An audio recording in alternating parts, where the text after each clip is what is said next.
Is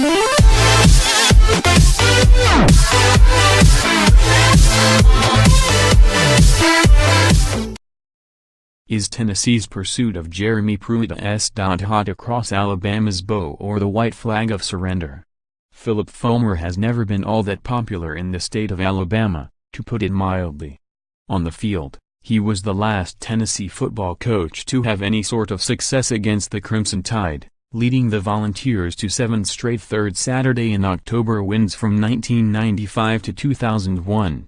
Off the field, Fulmer ratted out Alabama to the NCAA and the SEC over recruiting violations and told a grand jury that a Crimson Tide booster had paid $150,000 to the coach of a top high school prospect in exchange for the player's commitment to Alabama.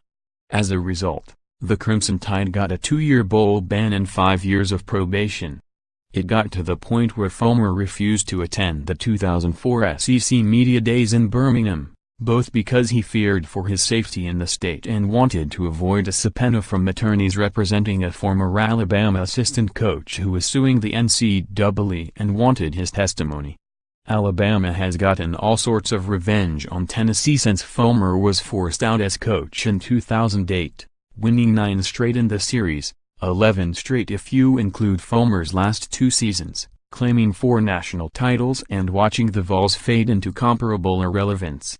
But now Fulmer is back as Tennessee's athletic director, and his first major action can either be viewed as a shot across Alabama's bow or, as SEC country's Mike Griffith puts it, the white flag going up. According to numerous reports, Tennessee plans to hire Alabama defensive coordinator Jeremy Pruitt as its new coach.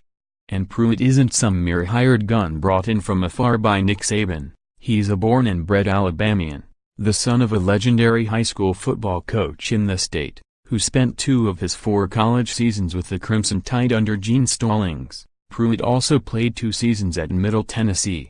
He started his coaching career as a Crimson Tide graduate assistant in 1997, returned to Alabama for another stint as an assistant in 2007 and then returned again in 2016 as the Crimson Tide's defensive coordinator. Pruitt has 2 kids, and Good Money says roll and tide were among the first 10 words they ever learned.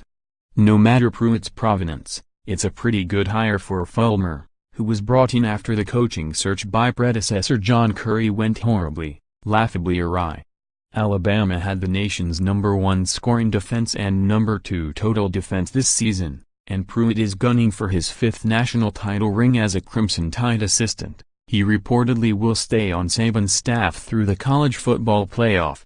He's a 2-time finalist for the Broyles Award, given to the nation's top assistant, and seen as a strong recruiter. Now all Pruitt has to do is return the Vols to relevance after about a decade in the wilderness, no small task considering his former team is going to pop up on the schedule every single year. But Fulmer seems to think that an Alabama man is right for the job. Read more college football coverage. Oklahoma's leading rusher accused of rape in woman's protective order request incredibly happy at Virginia Tech. Justin Fuente is declining to even talk job offers. Alabama sneaks into college football playoff despite not making conference championship game. Ohio State or Alabama? The decision that had the playoff committee anguished